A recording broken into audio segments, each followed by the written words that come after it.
Welcome to Talking Heads on USA Global TV, starring the one and only wonderful Dr. JACALYN. It's a prestigious place where world-class influencers and experts meet, and where you'll find the most trusted advisors and coaches for all things in life and business.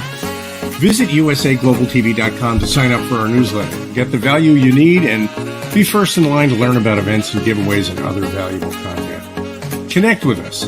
Email Dr. JACALYN at usaglobaltv.com to talk about how you can become part of USA Global TV.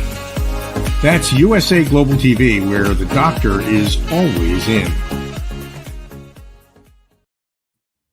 Hello, everyone, and welcome to USA Global TV and Radio. I'm Dr. JACALYN KERBECK. I'm the president, founder, and chief listening officer here at our network. I'm reporting to you live today from Virginia in the United States of America. Our show today is the United Kingdom News and Culture. DIANN, FLOYD, BOEHM, and Helena Chard both have the day off. I am super excited and honored and humbled to be sharing this day, this program with you, and two gentlemen who have extensive experience in the world of broadcasting.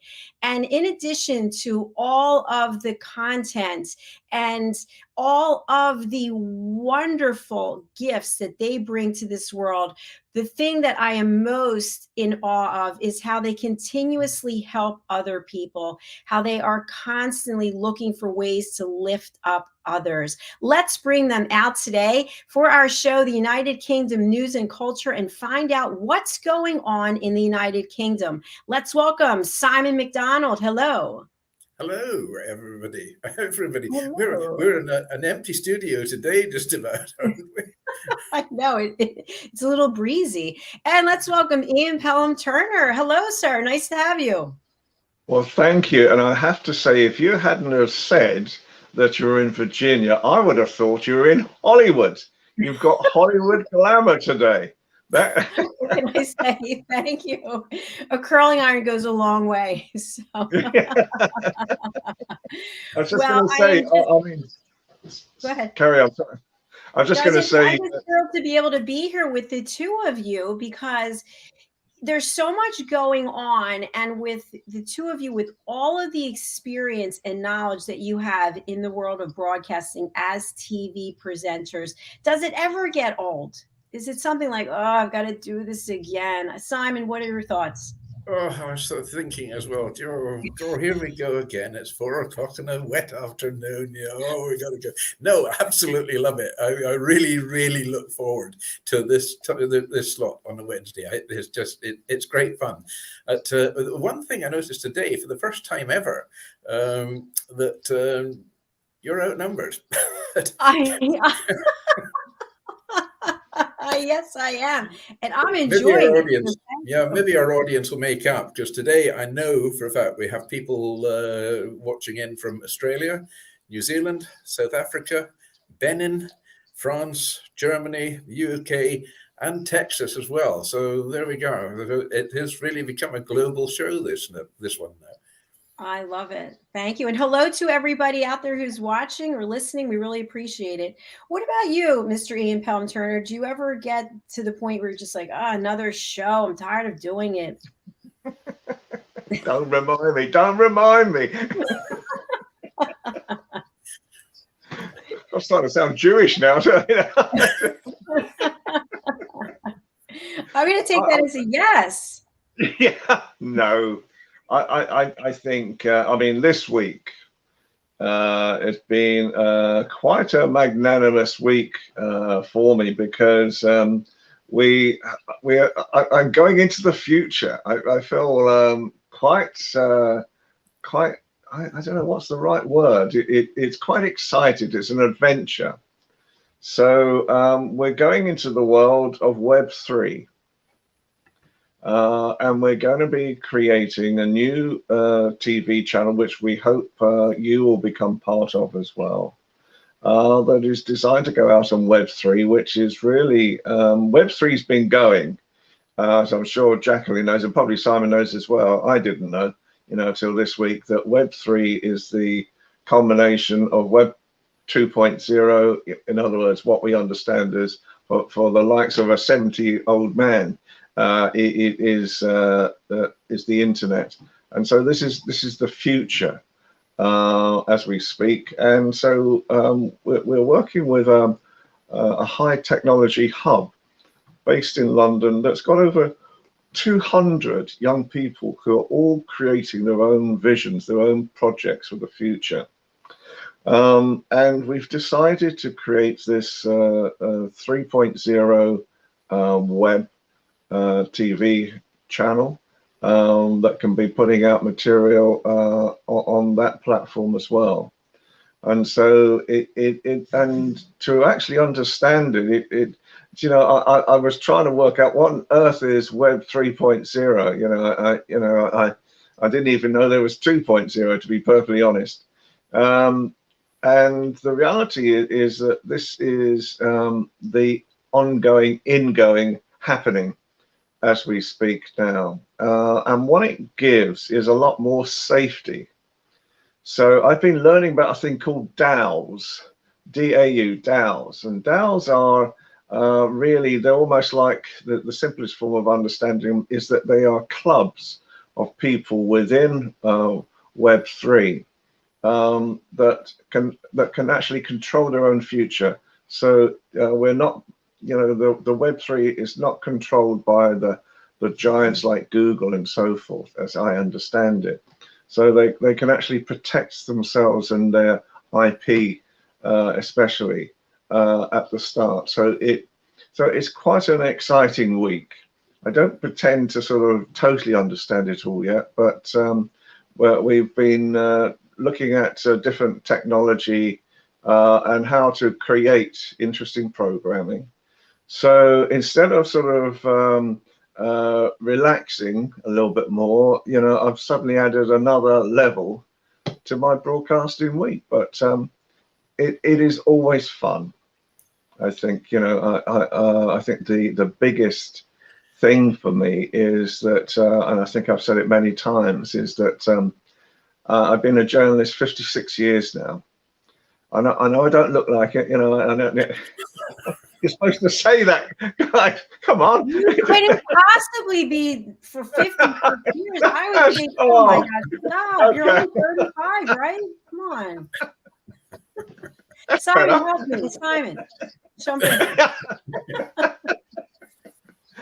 But do you know what? I've loved every single day of my working life. And there's very few people who can ever say that, and I'm sure the two of you, because I think the two of you as well follow your dreams, you follow your aspirations, you follow what excites you. And you know, that's real life, that's real living, I think. Yeah, I always reckon that if you don't look forward to a Monday morning, it's time to change your career. And you know, Monday morning, bring it on, you know, because Monday, it means it's a sort of day and a bit closer to being Wednesday afternoon to come onto the show. So, it's all to look forward to. It's amazing though, Ian. I mean, there you're dabbling in the future, and at the moment the UK politically has no present. It's just, you know, it's sinking without trace at the moment. I would love can you both just give a brief overview, if possible, to our viewers who are just not familiar with what's going on there in your country. They're all like, oh, what's going on in my own country? Tell us more about what's going on in the United Kingdom. I don't think anybody really knows exactly what's going on in this country, especially at the head of government. Ian, you're closer to the well, I suppose the best analogy, if you can imagine it, is that you put some dishes in the sink, and there's water in the sink, and then you pull the plug, and that's what's happening to Britain at the moment. The plug has been pulled, you know, and we are sinking without trace as we speak as well. And that's not a fair analogy, because obviously we fight back. There's a lot of British business, and especially very important businesses like Simon's Fisheries and that type of thing as well, that is fighting back and trying to preserve some sort of common sense more than anything. You know, I mean, this week, you were talking about Monday, Simon. The reality for me, Monday means I've got to do my political show. So on a Sunday, Sunday mornings, I'm listening to the politics that's happening that I'm aware of. Sunday night, I'm looking to see what's going in on the Monday papers regarding politics, and then we decide the content of our political show, and it's got such a wide reach. It's got a 1 billion audience across the world. This particular show. And so we have to then decide, what's going to be the content. This week, I mean, this is like the famous Shakespeare comedy of errors. Well, I think, it's like we're living a real life comedy of errors at the moment. And really what's happening is that a lot of the policies that our new Prime Minister decided to go for have caused a financial storm for us. Our inflation has gone up to double-digit figures today for the first time since the 1970s, and so we're trying to work out how to pull ourselves out of this financial mess that we're in. And at the same time, obviously, the other problem is that a large percentage of the Conservative MPs, the party in power, in reality now are sort of saying privately to people like myself, we don't want our Prime Minister anymore either. And how are we going to get rid of her? And what's been happening in the past 10 days or so, I wait with bated breath and sometimes fear late at night with these texts coming through, and there are texts coming through from what are called Conservative insiders, who are then sort of telling me about what's happening as we speak. And I'm thinking, do they want me to actually broadcast what they're saying? And in some cases, it was so damaging and quite honestly libelous, to a point as well, that the thing you learn in politics, the thing I learned in politics, if you don't understand, don't get involved. And I think right now my passion, I'm sure Simon's passion, and thank you for JACALYN's passion as well, is to really generate positive happiness and a future for both our wonderful countries. And the reality at the moment is that we're wondering what's going to go wrong next. I've never been, I go all the way back to 1974 and with a Prime Minister called Harold Wilson. I go all the way back as far as him. So I've seen so many Prime Ministers, worked, in different ways with them over many years. I've never seen such chaos that we've got at the moment as we are with our political state.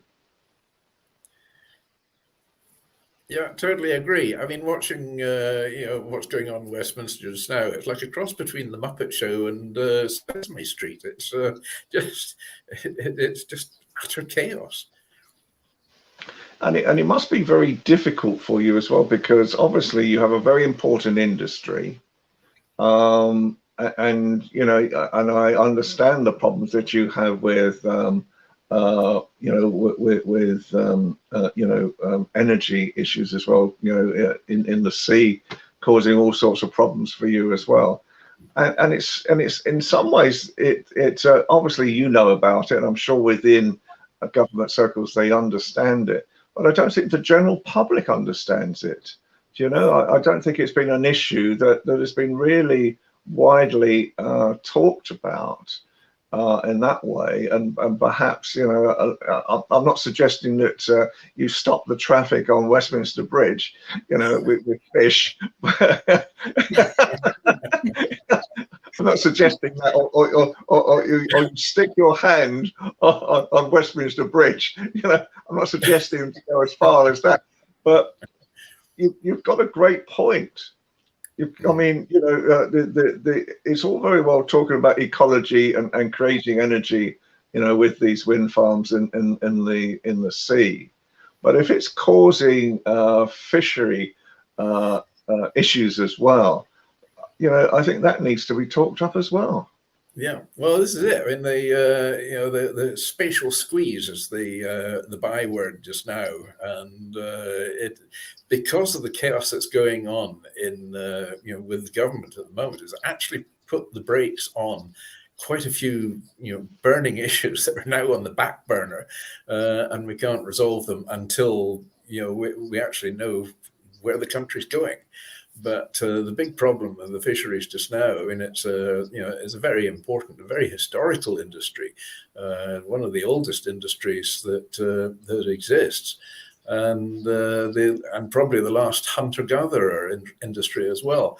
But to get squeezed out by these windmills and all the other issues we've got with the expansion of aquaculture and fish farming, which I'm not against fish farming. Everything has its place because it's all part of the marine environment. But it is a rapidly expanding industry as well, so it is starting to encroach on some of the valuable fishing grounds. I've been dealing with a couple of issues on it today. But we've also got these now marine protected areas, and it's being added to with highly protected marine areas coming in next year, which is all squeezing the ground that the fishing industry can work on. And once these windmills are in place, I mean, they're there forevermore, or until they fall down. But it's so that's a big problem. It's not an easily movable problem. But we're working on it. We're trying to get that industry to understand our issues, because just now they just seem to be going willy-nilly, and they're putting sites and marking off sites which are actually very important spawning areas for our fish stocks. And it all comes down to food security and for food for the future, because I've kept saying to people there are more people alive today than have ever died. And every fisherman that's out there working on the sea, it's each person working on a boat is feeding 100 people every day. One windmill, well, okay, it'll light up a few kitchens and maybe keep an oven or two going, but without the food to put in it, there's no point in having the oven. So our food industry is very, very important, and it's really, really critical now that it doesn't get squeezed out of existence. Otherwise, food is going to be a problem. It is. I love that you're sharing this, and I feel like it really illuminates a much larger problem, which we've been talking about on some of our other shows, which is, as humans, we all think that, of course, you two excluded, and me as well, we all think that it's about us and our control and our domain over this area and this decision. And meanwhile, every decision impacts some other entity, some other being, some other creature. And I don't know, what is it going to take for us to realize that when we do one thing, it's going to impact someone or something else? And you're talking about windmills and fisheries. Some people watching might think, wow, I never even gave that a second thought. But yet that's what's going on all over the world, these types of issues. What are your thoughts? Yeah, it's fact. I mean, I think it's a long-term communication failure that not everybody understands just exactly what goes on out there at sea. It's sort of out of sight and out of mind. But I mean, the fishery industry is a very, very important industry. I mean, look around. In my area in Scotland, there on the west coast, we've got about 2,800 fishing boats, or we did have about 2,800 fishing boats.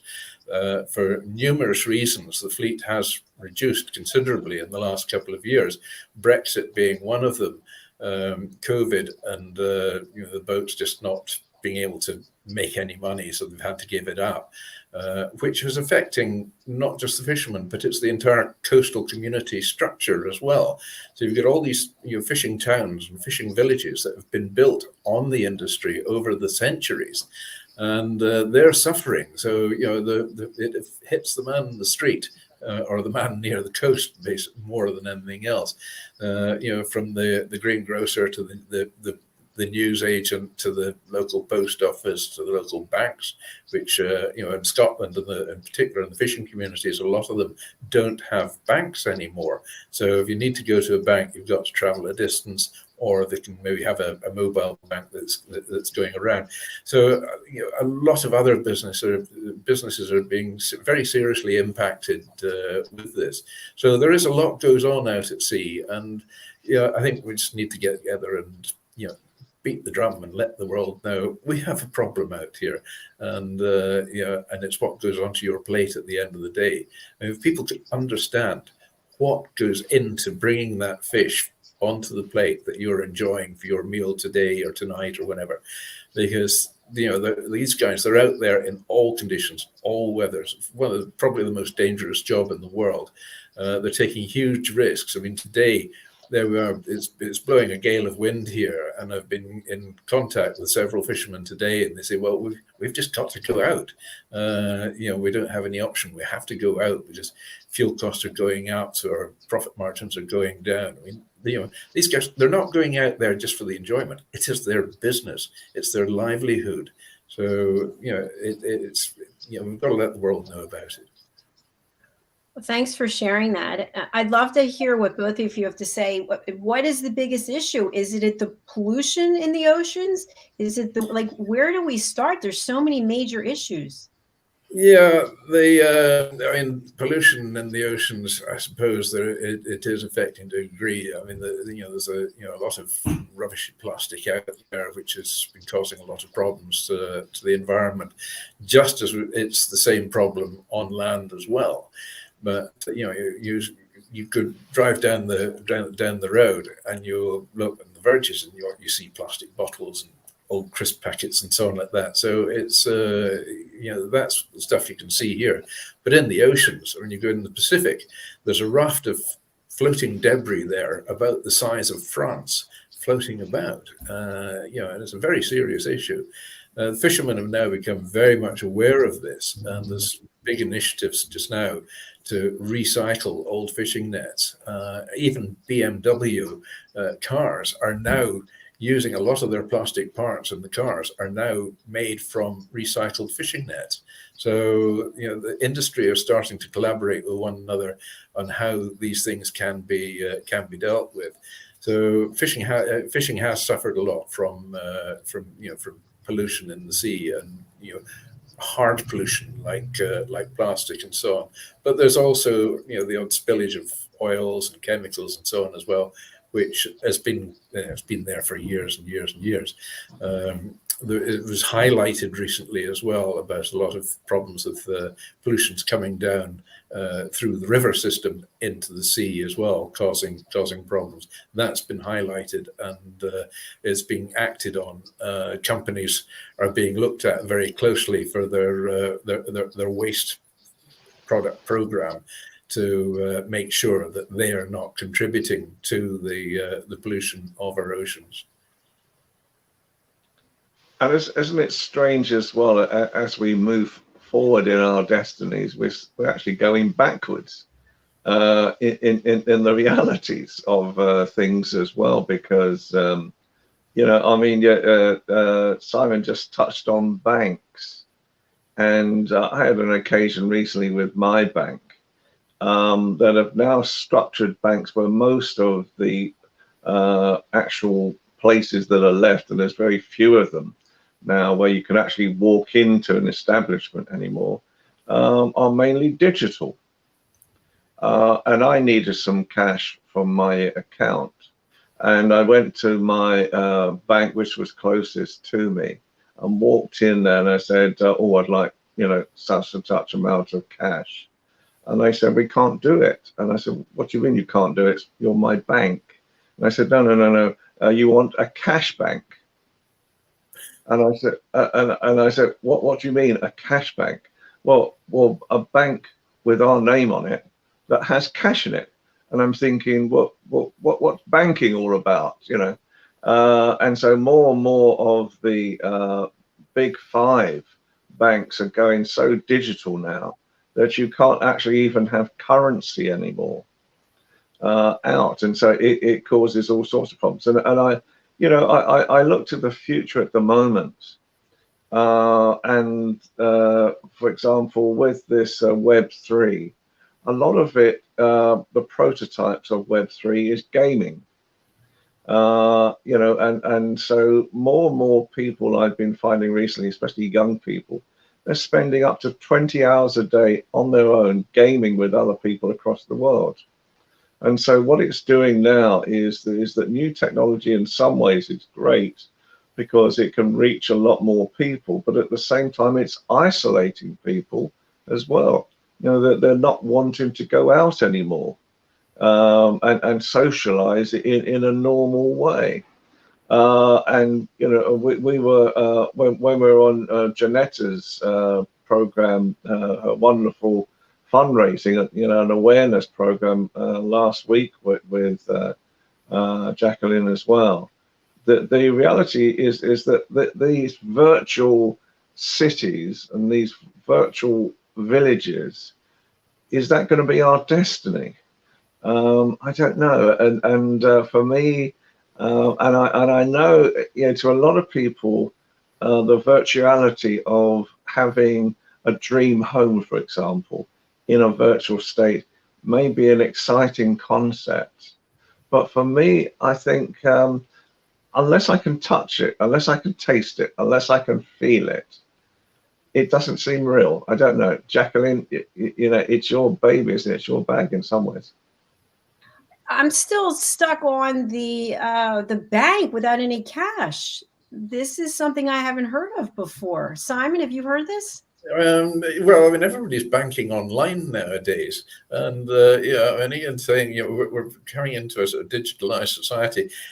You know, you look around anywhere just in the world just now, and all you see is people with one of these, and they're face down, and so they've absolutely no idea what's going on around them. Somehow they seem to be sort of on autopilot and managing somehow to avoid lampposts and other people who are on their phone as well. I don't know how they don't keep colliding with one another, but somehow they seem to avoid themselves. That everybody's just so obsessed with this little digital screen. It's taking over, you know, the entire sociability of life. Oh, there's a long word today. My goodness. Yeah, I mean, everywhere you go, people they're just absorbed in that, and gaming online as well. They just, you know, it's their life. And it's sad because it's people are starting to lose touch with people, and through that losing touch with reality to quite a degree, and it's creating quite an antisocial culture, because when they're confronted and actually having to talk to people, they don't know what to say. You know, they will do all their business on that little screen. But going into somewhere like a bank to get cash, and you can't get cash, is really it's a product of that as well. And I suppose the banking industry have to move with the times as well. You know, I mean, I'm talking like an old crock here now. You know, all these people are having to move with the times. Remember the good old days, you know, when you had, you know, paper money in your hand and silver money in that hand, or like me, copper money in that hand. Couldn't afford this. Or your piggy bank with all the coins in it.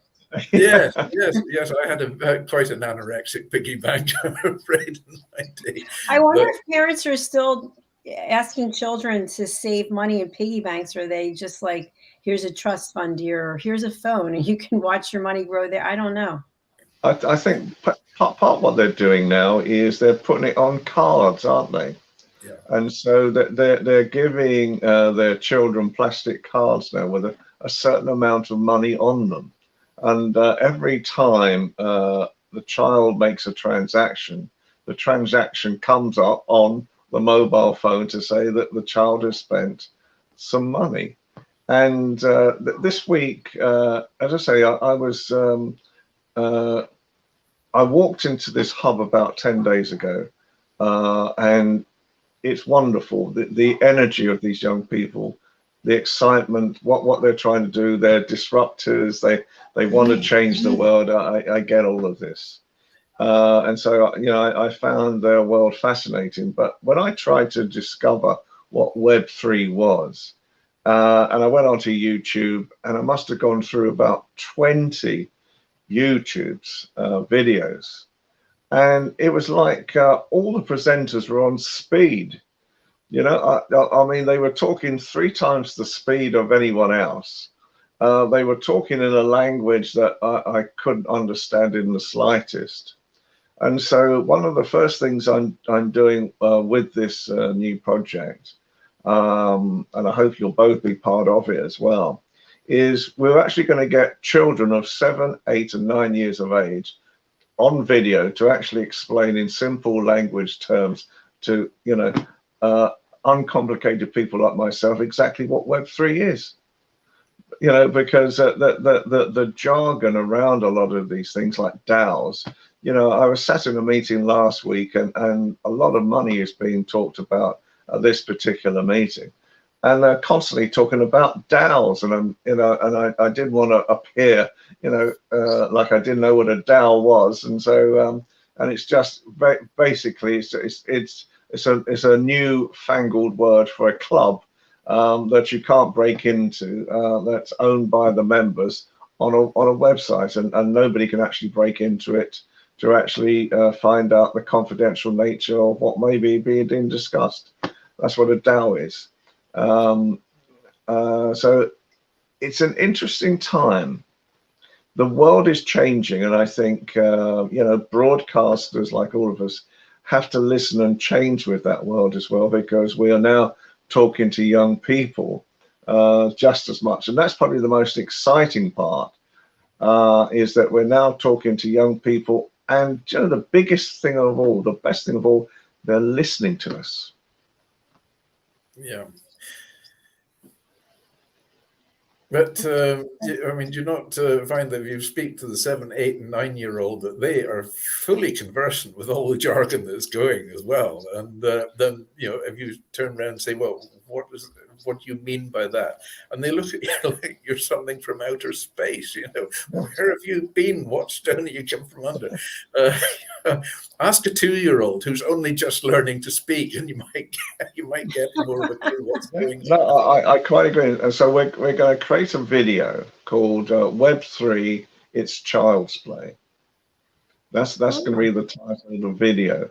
And basically, because people of my age, I'm Simon, you're much more literate, I'm sure, and much more intellectual than I am, you know, on things. You know, and so sort of new technologies, they leave me way behind at times as well.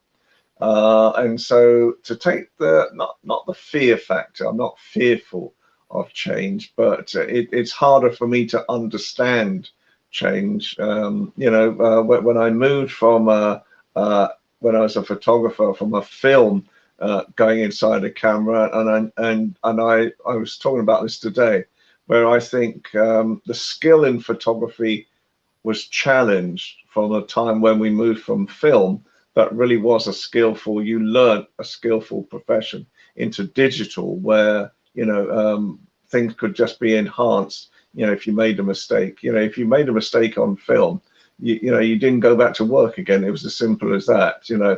And so a digital era, I think, is important because it connects people together. And I think the beauty of all these different platforms now is the world is becoming a smaller and smaller place, and people are being able to talk to people now, rather than having to go through governments and countries and restrictions. And so, you know, you've only got to look at, for example, the Iranian situation that a lot of people in Britain are concerned about as well. And one of the and it was amazing, because I was at I was asked to give a speech at a peace event a couple of weeks ago now, and it looked, I felt like I was talking to the Taliban.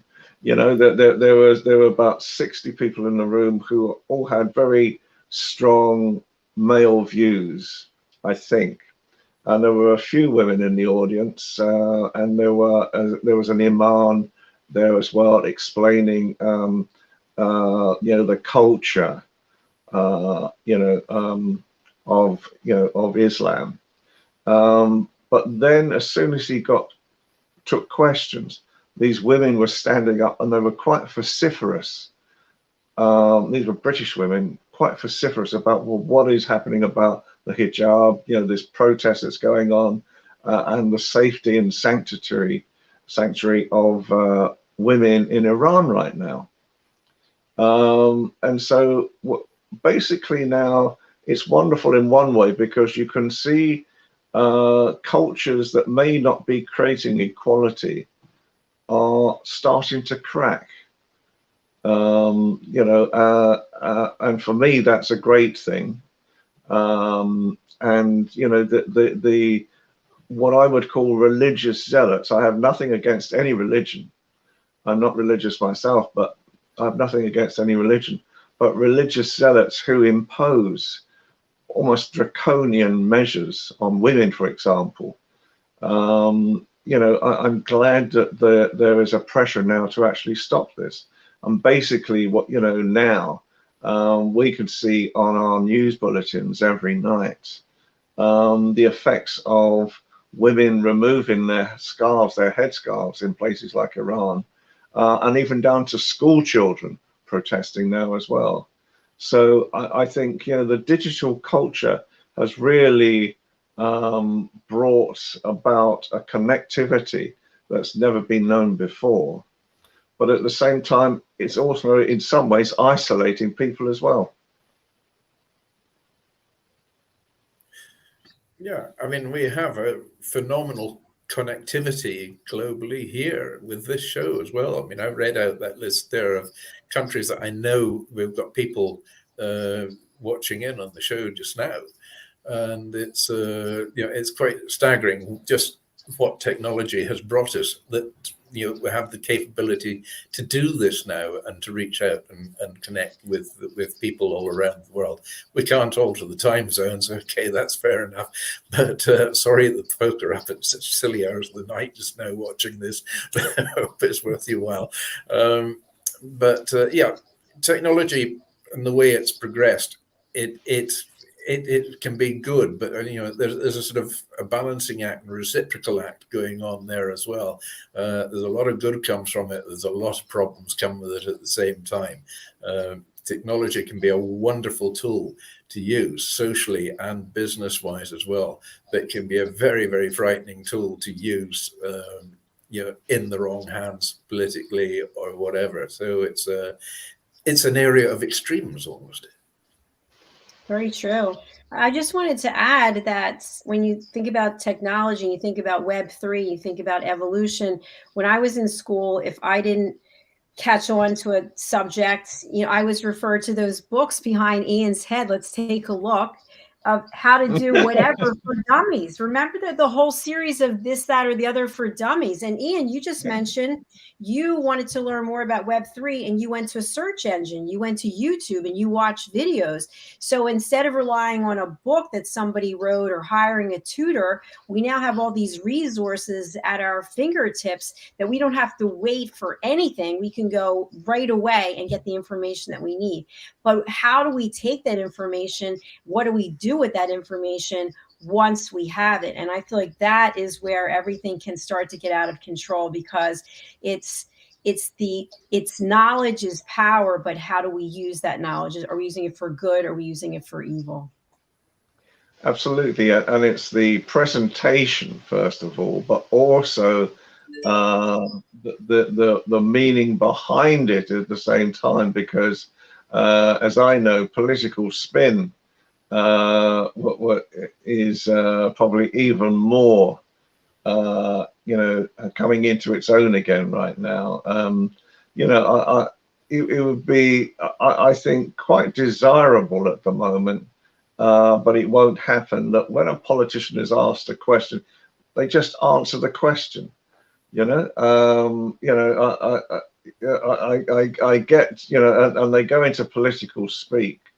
And I think, you know, do they not understand that people can see straight through it, you know, in the first place, what, you know, what is actually happening? And I think that you see that that there is, you know, nothing against your former president, but, you know, I think for me, but when I was looking at the presentations of former President Trump and maybe future President Trump again, you know, he was using sales techniques that were years old, and people couldn't understand why they were captivated by what he was saying. You know, in my world, there used to be a thing called mirrors and anchors, which was a sales technique. And to me, it just appeared to be doing mirrors and anchors. You know, perhaps I simplify things too much. But even then, you know, when we were talking about how you use messaging as an effective method, the way that the algorithms for Facebook, for example, were set up is they could, because of the technical nature of gathering information now, Facebook could actually almost track a person's spending and thought process. And then a Trump message could be very much cultured and dressed particularly for that person. So it just goes to show how messaging has become a method, I was going to say, of control. It obviously didn't control, because obviously Biden then was, you know, got into power, but I just feel that had happened. Yeah, the moral behind that one is, if you want to ask a question, don't ask a politician if you're wanting an answer. You'll never get an answer from a politician. I mean, you know, they will suddenly skirt off around a corner talking about something totally different before you even realize it, and they've never answered your question yet. It's an art form. Yeah, they're very adept at it. I think I have frozen on you. Can you hear me still, or? We can, yes. Yes, yeah. Okay. Okay. Well. Anyway, I will continue on. So I think, you know, as I say, I think the reality at the moment is that we have to be extremely careful about how messaging is controlled and who is controlling it. And part of Web3 really is partly designed to put the control of the messaging in the hands of the DAOs, you know, these community hubs, rather than in any other format. But then, you know, and the premise is that that they will be protected from the giants, the Googles, the Facebooks. And then I started looking at, well, who's actually investing in Web3 at the moment? And of course, it's all the giants. So you know, in order to try and create what they consider a clean world, you know, the new generation, at the same time, you know, how can they stop these giants just taking Web3 over like they've done with Web 2.0? Yeah, that's a great question. Something that I think is an extension of that I want to ask you both about. Ian, you mentioned during World Jenny's Day, one of the presenters was showing us this virtual village, your global village. And I'm sure there's others out there, but Simon, you basically lease a home in a virtual village, and then you can also have an office, and so your office is virtual and the whole thing is customized and designed per your request. And they have gathering places where you can meet virtually, so you get a, you know, one of these what's an avatar. You get an avatar and you start to do your business virtually in this global village, and you meet your friends virtually. So I'm wondering, what are your thoughts when we talk about technology? This is a completely different world. Do you see yourselves conducting business in a virtual world with avatars as virtual people? Oh, if I could only do sort of virtual business and dig up some of these virtual windmills out in the virtual ocean and get rid of the darn things and put some fishing boats back there and so on, because they will need to go hunting for some virtual fish, but there's still some there. It's a difficult one to get the head around, because if everything's being done virtually, which means it doesn't actually exist, then any income you make from it doesn't exist.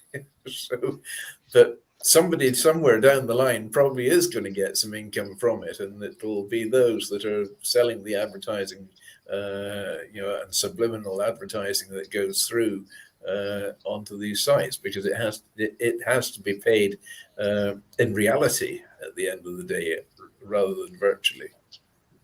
Thank you. When we think about your issues that you're dealing with, Simon, is it imperative that you have face-to-face meetings with people in power, people who have the ability to say yes or to make changes, whether it's virtually like this on a screen or in person? Or could you have the same types of decisions made by an avatar representing you, with an avatar representing someone else that you need to speak with?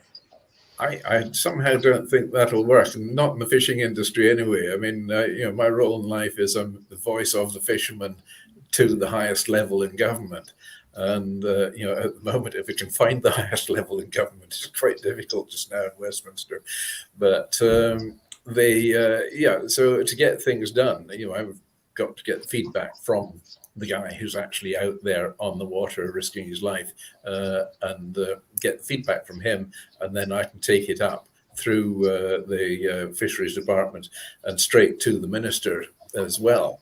So, or higher if need be. So to do that virtually, I think would be, probably just pushing the envelope a little bit too far. All right, thanks for sharing that. I'm going to go over to Ian. In your role in politics, political commentary, and also as a journalist, do you think that there is some way that you and others in this industry could benefit from this virtual type of village scenario while you're represented by an avatar, and so are others? It's difficult because, at my age, the thing that Helena used to say a lot as well is you love going to meetings, and she's right. The reason I got into journalism in the first place was meeting people. It's a very social activity in all sorts of ways, and through meeting people, it became, at times a very important situation where you could be changing people's lives for the better, hopefully. So I think this virtual world, it's difficult for me to see how that can be an advantage. I can understand it's an escape route from the normal world, because obviously then you're in full control, presumably, of the environment within the virtual world, and so that can give you a sense of peace and happiness. But the but is obviously then we come back to what I call the real world,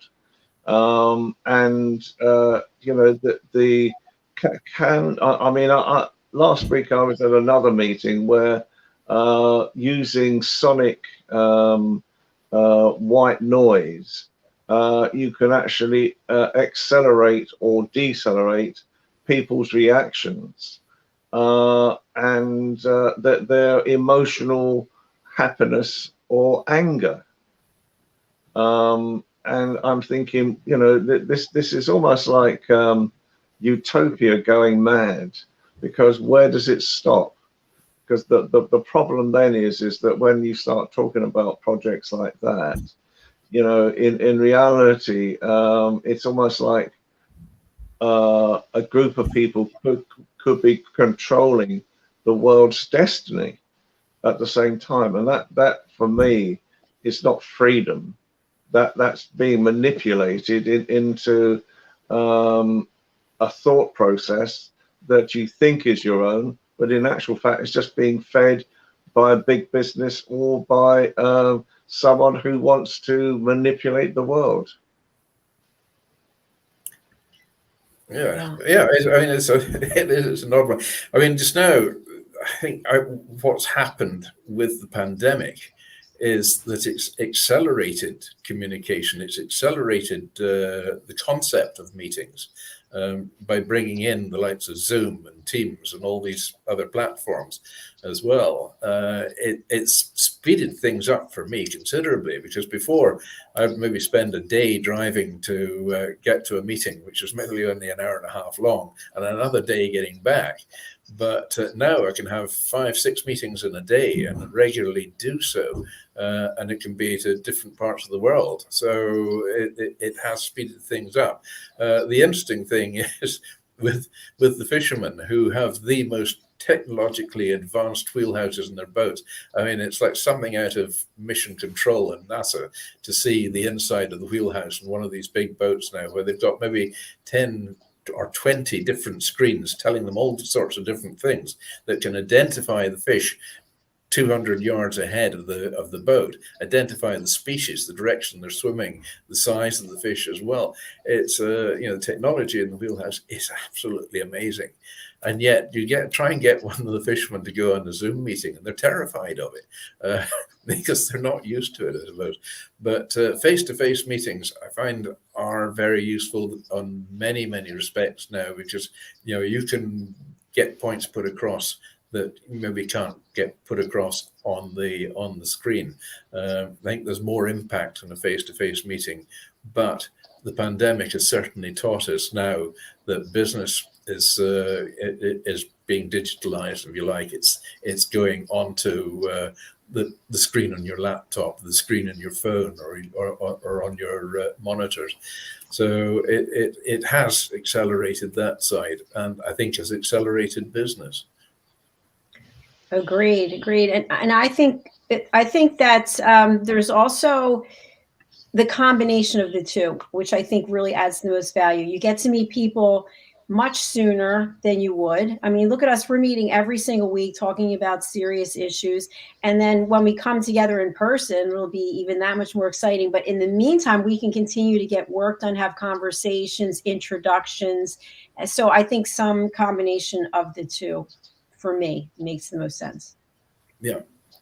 Well, definitely. I mean, it's a good combination of the two, a healthy combination of the two. And the other week, I think I'd explained to you, I had a 5-hour drive to get to a meeting in Alipool, followed the next day by a 3.5-hour drive to get to another meeting, followed the next day by another 2-3 hours drive via the Isle of Skye to get to Malling to have yet another meeting, and then back home for 11:15 at night, and then back on the road at 2 o'clock in the morning to get down to Westminster in London for another meeting. And back. I mean, it was a manic week, and I only got 4 or 5 meetings out of it. Whereas, I can do that in the morning using my laptop. Exactly. You can even go and change your outfits in between each meeting. Oh, absolutely. Yes. Have a good meal. Try somebody else's, dare I say it, smoked salmon. And that's a touchy subject. I know. I can see his face. A little scowl is coming. No, I'm kidding. We're coming to the end of the show, but I have a question for you that's on another topic. It's a little bit gossipy, but we have to go there.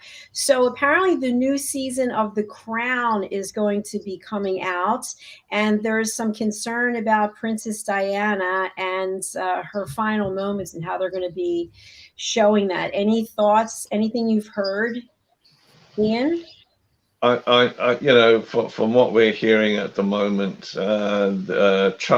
King Charles III now is not pleased with all of this situation.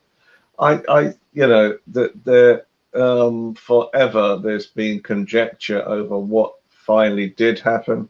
I don't think to this day anybody really knows. There were all sorts of issues, like the blue car that was supposed to have hit the Princess Diana's car. There was supposed to be the flashing of light, that might have blinded the driver. I think that the reality of the situation is So all the Crown can do is just really create, well, add to the myth is really what they're doing, because nobody really knows. And so it's just a dramatization of the truth. They always say it's a dramatization of the truth. From what I understand, sometimes it's been quite close. And as I know, you know, with the royal family, you think you're seeing what goes on in the Crown. You ought to look behind the scenes at the family in real life. You know, that would make an interesting show. In fact, the only time the royal family have really opened up to television was going back to, I think, to the late 50s, early 60s. And they did a documentary that afterwards the Queen banned, and it's never been seen again. And they thought that the mystery of the royal family should be maintained. So as I say, I think there's going to be a lot of interest about the royal family over the next year, obviously because the coronation is next May as well. So there's going to be a lot of interest over it, and I think there's still a lot of stories that may come out about the royal family as well. Yeah. Yeah, I think that, you know, there's an issue of sensitivity here. It's you know, the announcement of the new series of The Crown. I mean, I've watched the previous series. I mean, it's compulsive viewing. It's you know, it's very, very interesting, very good. But I feel that this new series coming out now is just too soon after the demise of Her Majesty. You know, I just feel that it should have been discussed for release a good bit later. Just let everything settle down and people get used to the idea now with King Charles III, because a lot of people are still sort of thinking, you know, there's something that's not right. Yeah, and I mean, I think Charles is doing a wonderful job. He's spending a lot of time in Scotland. Good on him.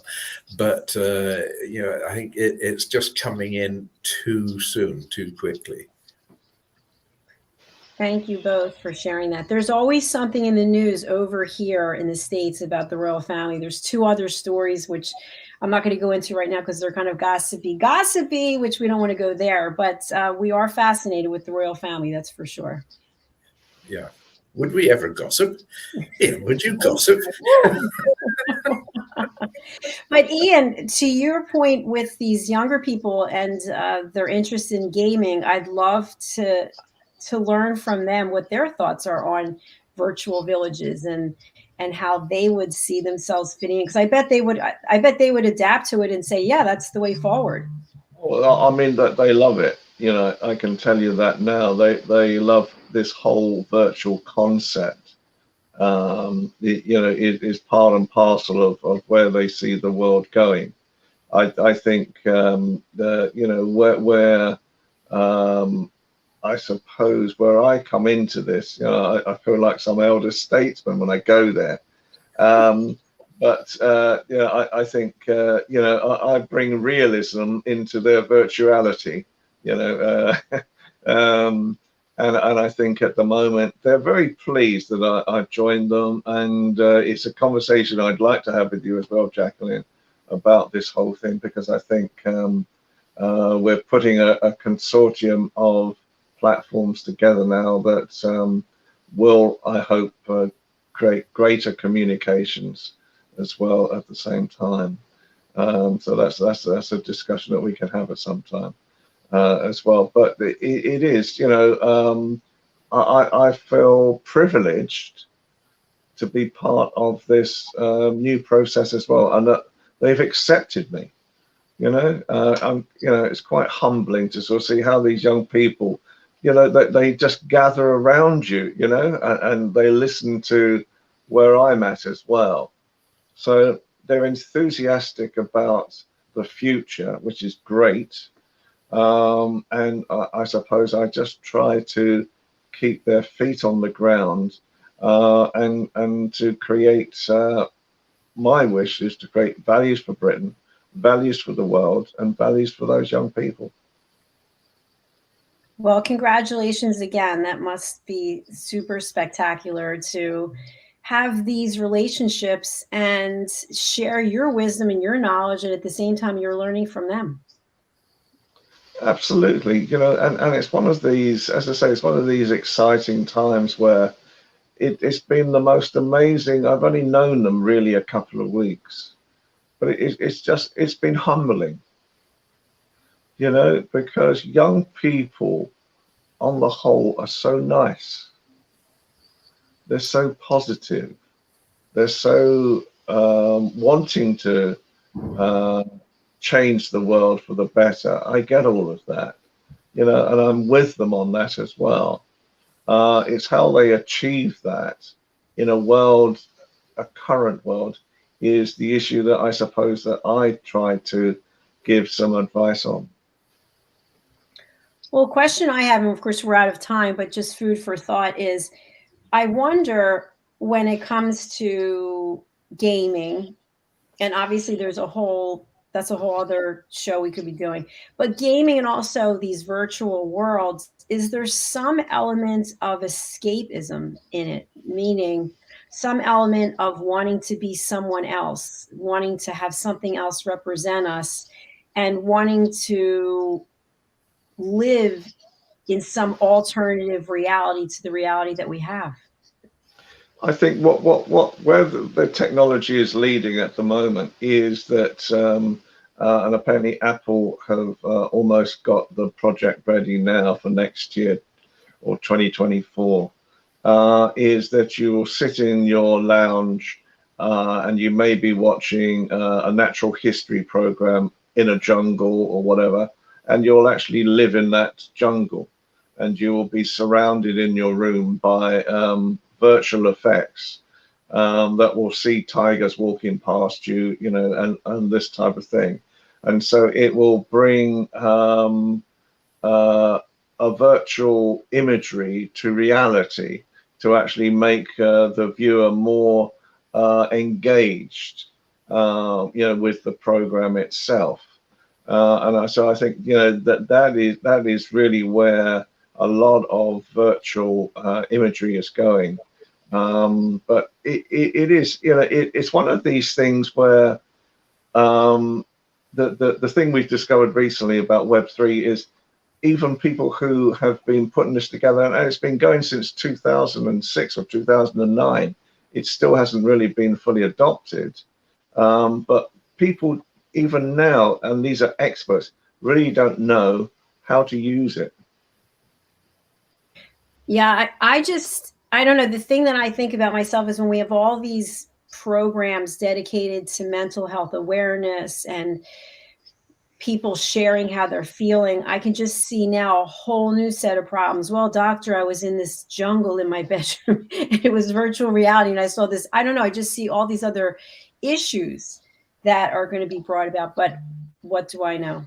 Yeah, I know some people who could see tigers and so on walking past them in their lounge and so on, but it's usually down to something they had to drink, you know, and usually too much of it.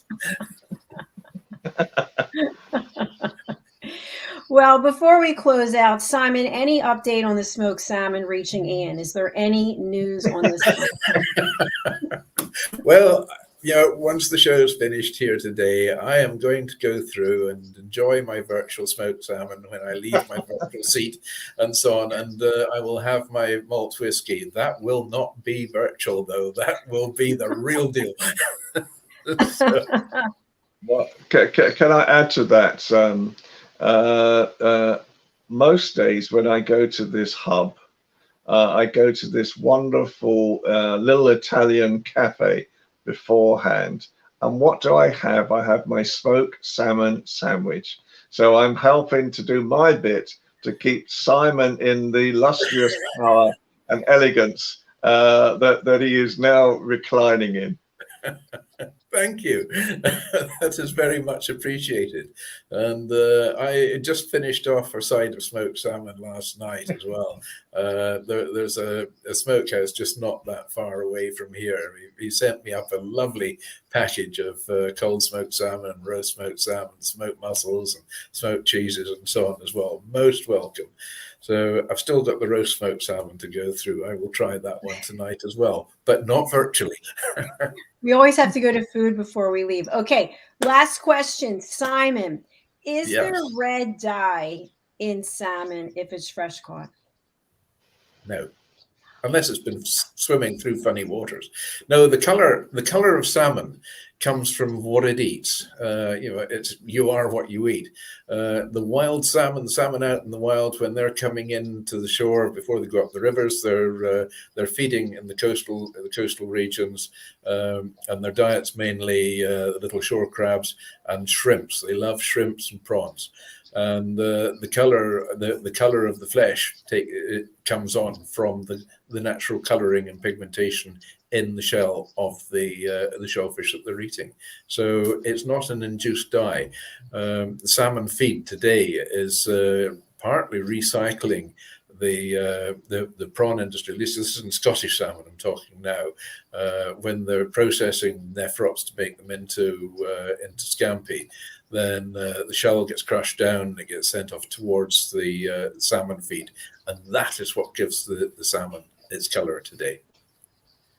Brilliant. Thank you for clearing that up. I appreciate it.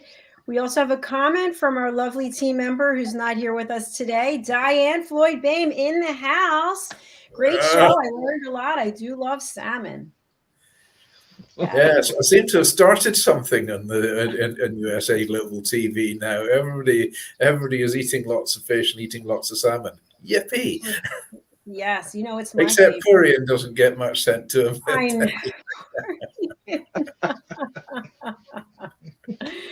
Well, we can hope that one day, and see, Ian, this is where that virtual village would really make a lot of sense. You could be an avatar, Simon's an avatar, and your avatars are eating virtual smoked salmon. So there. Oh dear, perish the thought. There's nothing, no substitute for the real thing. Well, thank you both for being here. It's been so much fun, and we've been showing your banner all along. So please do reach out. We've got Ian's banner right here. He prefers that you follow him on Facebook, Ian Pelham Turner. And we also have Simon's banner right here. And Simon prefers that you email him at MACDONALD SIMON @ y, as in yellow, ymail.com. Yeah. All right, the three of us are signing off. Go ahead. I'm sorry, Simon, go ahead. You can get me on Facebook as well. Simon McDonald. That's easy. They're both on Facebook. Fabulous. And Diann, thank you. We miss you. We will see you next week. And Helena, we're thinking of you. Enjoy the day off. We will be back next week. Bye, everyone. Bye. Bye. A virtual kiss to Anna. Bye.